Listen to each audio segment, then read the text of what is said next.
What if everything collapsed right now? No power, no internet, no warning, just silence, followed by chaos.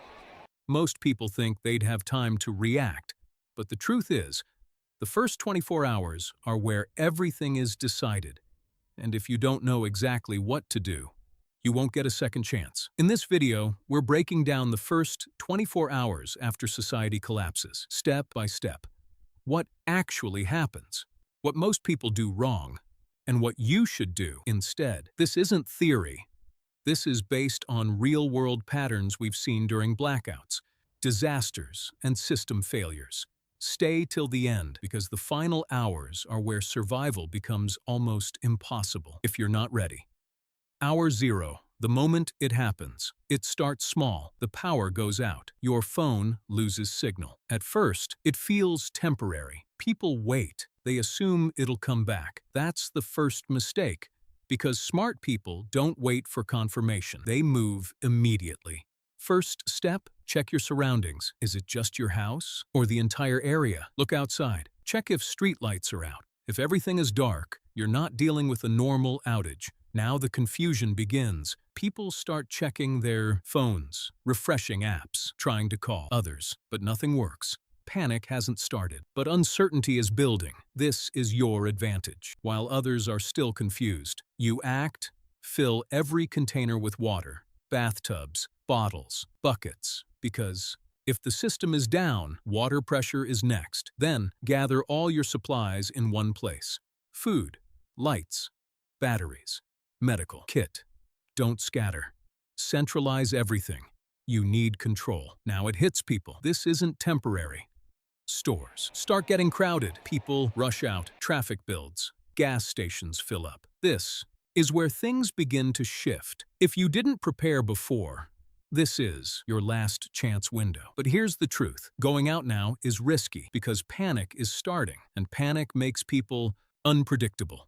Smart people avoid crowds. They stay in, lock doors, secure their environment, because outside, things are changing fast. This is where everything escalates. Stores begin to empty. Arguments start. People realize supplies are limited. Behavior changes. This is when you need to shift into defense mode. Close curtains. Limit visibility. Don't show what you have, because people aren't just thinking about themselves anymore. They're thinking about survival. Keep lights low, stay quiet, and most importantly, stay inside unless absolutely necessary. Now, the real problems begin. Water systems start failing. No fresh supply, no sanitation. Communication is completely gone. Emergency services are overwhelmed or unavailable. This is where your preparation becomes everything. Use resources carefully. Don't waste water. Don't overeat. Start rationing immediately, because you don't know how long this will last. And the biggest mistake people make? They consume too fast in the beginning. Night falls, and everything changes. Darkness removes control. Fear increases. Criminal activity rises. This is the most dangerous phase. You need to stay completely low. No unnecessary noise, no lights visible from outside. Have a plan if someone tries to enter. Know your exits. Know your safe spot. Because at this stage, people are desperate, and desperation leads to risk. Critical survival rules.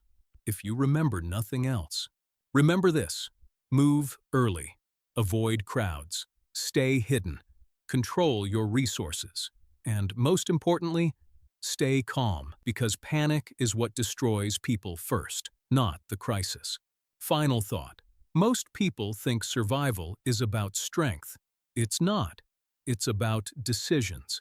The right move at the right time. And those decisions happen in the first 24 hours. That's where the outcome is set. If you want more real survival breakdowns like this, subscribe now, because when something like this happens, you won't have time to learn, only time to act.